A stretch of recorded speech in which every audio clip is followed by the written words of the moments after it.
본격적으로 바울이 11장까지 했던 그 모든 이야기를 아울러서 이제 그리스도인으로서 어떻게 살아야 하는가, 그리스도인의 어떤 윤리적인 삶에 대해서 바울이 이야기를 시작했습니다. 그리고 어제 바울은 12장 1절부터 8절의 말씀을 토대로 예배를 강조했었던 본문을 우리는 살펴봤습니다. 그리고 이제 우리는 구체적으로 그 실천적인 첫 번째 요소로 교회 공동체가 어떻게 하면은 일치하고 또 화합할 수 있는가, 공동체가 지녀야 하는 덕목이 무엇인가에 대해서 이야기를 하고 있는데, 그 이야기를 시작하면서 바울은 사랑에 대해서 이야기를 하고 있습니다. 그리고 그 사랑의 속성에 대해서 먼저 9절에서 이야기를 하는데, 거짓이 없다라고 기록하고 있습니다. 거짓이 없다라는 것이 어떠한 의미겠습니까?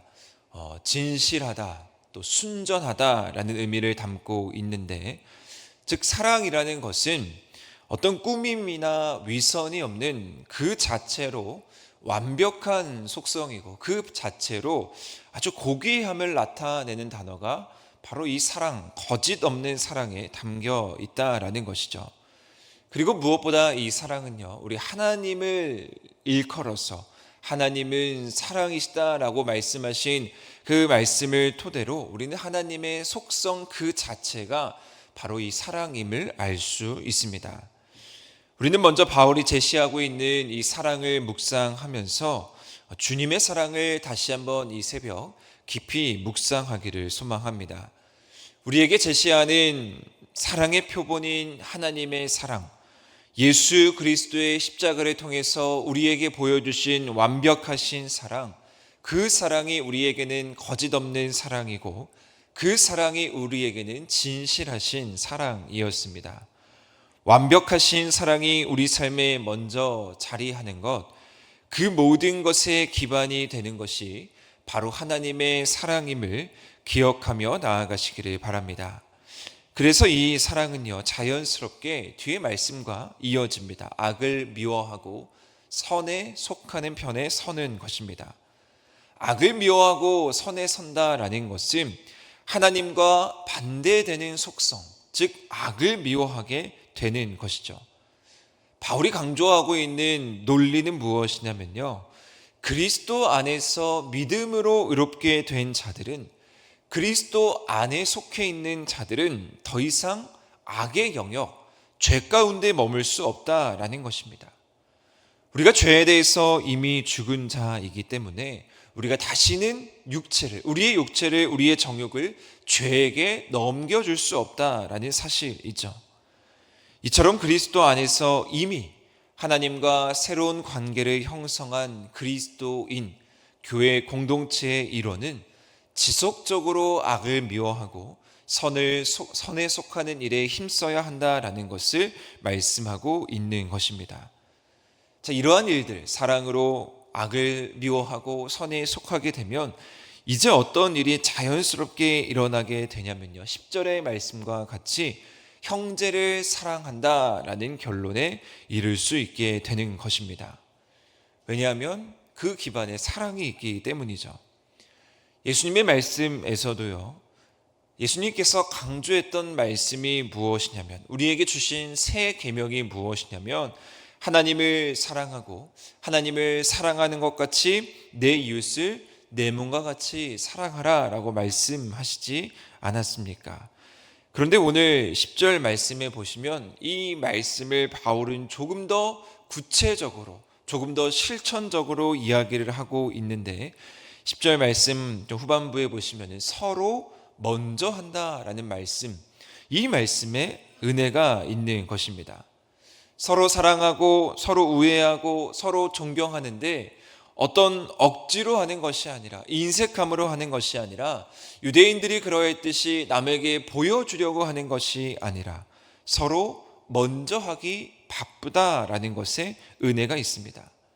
우리의 가정에도, 우리의 교회에도, 우리의 속한 공동체에도 이러한 은혜가 있어야 하는 것입니다. 사랑을 받으려고 하는데 바쁜 것이 아니라 먼저 사랑하기에 바쁜 공동체이죠. 먼저 손 내밀어야 하고 먼저 다가가야 하는 것, 그것이 바로 하나님이 원하시는 아름다운 공동체의 특징입니다. 그리고 한 가지 더 주목해 볼 것은 이 사랑이 어디까지 이르게 되냐면요, 존경하는 데까지 이르게 됩니다.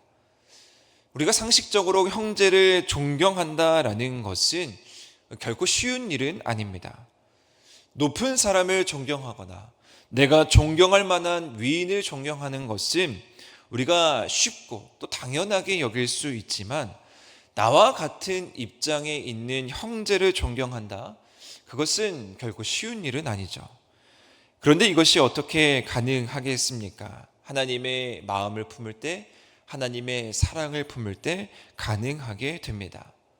바울은 빌립보서에서 그것을 겸손함으로 설명을 하고 있습니다.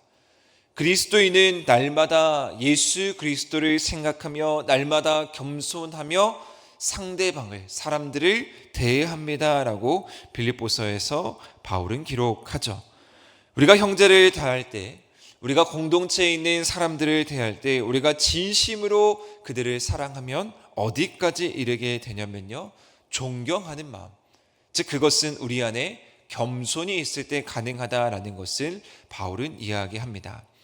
그리고 이어서 11절에서 바울은 성실함을 강조하고 있습니다. 게으르지 말고 열심을 품고 주를 섬겨야 한다. 열심을 품는다라는 이 단어를 주목해 보면요, 이 단어가 조금 원어에 가깝게 번역이 되면 그 뜻이 불타는 영으로라는 단어의 뜻입니다. 어떤 의미냐면요, 뜨거움으로, 불타는 영으로 하나님을 섬기는데, 주님을 섬기는데 앞장서야 한다라는 것이죠. 라오디게아 교회가 요한계시록에서 왜 책망을 하나님께 받았습니까? 차지도 않고 뜨겁지도 않기 때문이었습니다. 즉 열정이 그 가운데 사라졌기 때문에 하나님의 책망을 받았습니다. 우리의 신앙 공동체로서 우리가 모여서 함께 주님을 향한 열정을 갖는 것, 함께 불타는 영을 갖는 것은 매우 중요한 일입니다. 왜냐하면요, 그 불타는 영이, 그 주님을 향한 열정이 우리를 한 마음으로 모이게 하는 것입니다. 주님을 향한 열정이 사라지고 우리 각자 우리의 영역, 우리의 삶의 영역에서 우리 나름대로 열정을 찾게 되면 어떠한 일이 발생하게 되냐면요, 각자 제 갈 길로 가는 것입니다. 자기의 열정이 하나님이 아닌 다른 곳에 쓰이게 되는 것이죠. 자, 그런데 우리가 주님을 향한 열정으로 우리의 마음을 모으고 우리가 하나로 모일 때 우리의 열심은 오직 주를 위한 열심이 되는 것이고, 우리가 하는 모든 일을 오직 주님을 선택하는 일을 하게 되는 것입니다. 그러한 일이 가능할 때 우리가 어디에 있든지 무엇을 하든지 항상 주님을 중심으로 살아가는 아름다운 공동체, 아름다운 주님이 원하시는 삶을 살아갈 수 있다라는 것을 우리는 또 11절 말씀을 통해서 확인할 수 있습니다. 그리고 12절에서는 우리의 공동체의 기도에 대해서 이야기를 하는데, 기도에 항상 힘쓰는데 그 앞에 바울이 강조하고 있는 것이 있습니다. 소망 중에 즐거워하고 환난 중에 참으라 라고 말씀하면서 기도에 항상 힘쓰라 라고 이야기합니다. 자, 어떤 말씀이냐면요, 우리의 기도는 우리의 상황과 환경에 좌지우지되지 않는다라는 것입니다. 우리의 기도를 들으시는 우리 하나님은 완벽하신, 완전하신 분이기 때문에 우리가 소망 가운데 있어도 즐거워할 수 있고 그 즐거움으로 기도할 수 있고요, 환난 중에 있어도 우리가 하나님께 그 환난을 참으며 인내하며 우리의 기도를 들어주시는 하나님께 기도할 수 있다라는 사실이죠. 이러한 기도가 하나님이 원하시는 기도이고 하나님이 받으시는 기도임을 오늘 바울은 이 로마 공동체에게 알려주고 있는 것입니다. 그리고 마지막 13절 14절 말씀에 보시면 바울은 섬김에 대해서 이야기를 하는데요, 아주 소극적인 섬김에서부터 적극적인 섬김까지 다 아울러서 그리스도인으로서 섬김할 수 있는 그 모든 영역에 대해서 이야기하고 있습니다. 어떤 말씀인고 하면 13절 말씀에 보시면 필요한 자에게, 그러니까 성도들의 공급할 것을 대접하는데 우리가 아낌없이 힘쓰라라고 말씀하고 있습니다. 필요한 것이 있는 자에게 필요한 것을 대접할 줄 알아야 되고, 또 14절 아주 적극적인 섬김이 나와 있는데, 박해하는 자조차도 축복할 수 있어야 한다라는 것입니다. 예수님께서도 산상수훈 마태복음 5장 말씀에 보시면 너희 원수를 사랑하고 너희를 박해하는 자를 위해서 기도하라 라고 말씀하셨습니다. 구약의 율법의 가르침이 있었지만 그 율법의 가르침보다 더 적극적인 말씀, 그 율법을 완성하는 말씀을 예수님이 하고 계셨고, 바울도 그 예수님의 말씀에 이어받아 더 그 말씀을 실천적으로 박해하는 자를 축복할 수 있어야 된다라고 말씀하고 있는 것입니다. 자, 그러면 오늘 이러한 모든 일들이 어떻게 가능하겠습니까? 처음에 9절에서 바울이 제시하고 있는 사랑을 기반으로 하기 때문에 가능한 것입니다. 율법을 이기는 힘도 사랑이었고, 또 원수를 잠재울 수 있는 힘도 바로 사랑이었습니다. 우리가 어떤 상황에 처해 있든지 모든 것을 이길 수 있는 힘이 바로 하나님께서 우리에게 먼저 허락하신 사랑이라는 것입니다. 오늘 바울은요, 참된 공동체를 이야기하면서 그 공동체의 출발이 무엇인가? 바로 사랑이라고 정의하고 있는 것입니다. 사랑하는 한우리 성도 여러분, 우리가 어느 공동체에 속해 있든지 그 공동체 안에 하나님의 놀라운 사랑이 깊이 뿌리 박혀 있다면 그 공동체는 결코 흔들리지 않습니다. 우리가 속해 있는 그 모든 곳에 악이 없고 미운 다툼, 시기, 질투가 없을 수 있는 이유는 무엇이냐?